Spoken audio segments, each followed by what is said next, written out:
And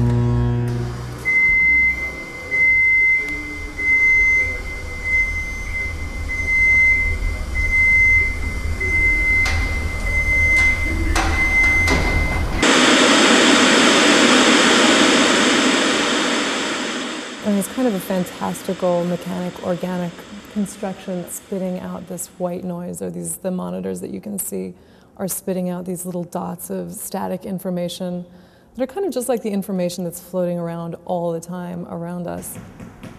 It's a critique of high tech and our capacity to produce at the rate we're producing and to consume at the rate we're consuming. But at the same time, there's something kind of magical and wonderful about it.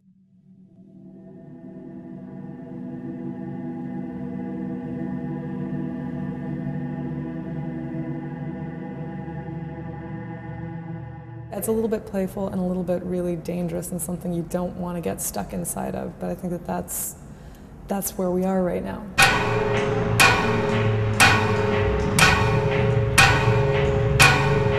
This organic kind of imagery where the scaffolding starts to twine around vine-like is a little bit fantasy and maybe a little bit science fiction, but it's also a way of talking about, you know, walking down the street and seeing the wall at the end of my block that's just popped open and started spilling its guts. You know, and there's all sorts of construction material that's just spilled out on the street right next door to, you know, the new condo building that's going up. And so there is very much that organic life cycle in this world that we consider to be, you know, man-made and so inorganic. I come from Santa Fe. It's a thriving cultural place, but it's really also a city of a town of 80,000. So it's small and it's not urban at all in the way that Brooklyn is. So I think that shift to New York when I went out there in '93 was huge for me.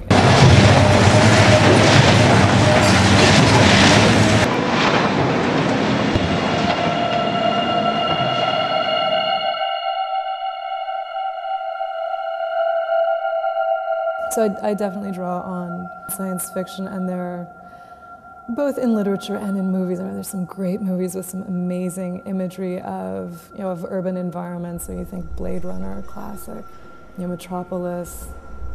I think of J.G. Ballard, for example, who's somebody who I really like. And a lot of his, you know, novels and short stories deal with, I'm not sure where it is. It's in the future, but maybe it's just an alternate reality. It's not too far. And, you know, so I think that there's a lot of science fiction that's very close to where we are.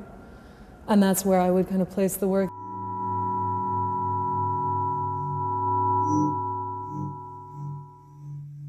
For me, it's a way to make material that I don't have to be so precious with.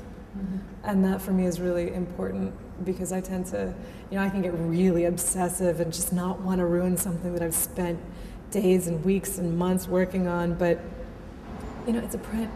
You can make another you can make 20, you can make 30, 80, 200.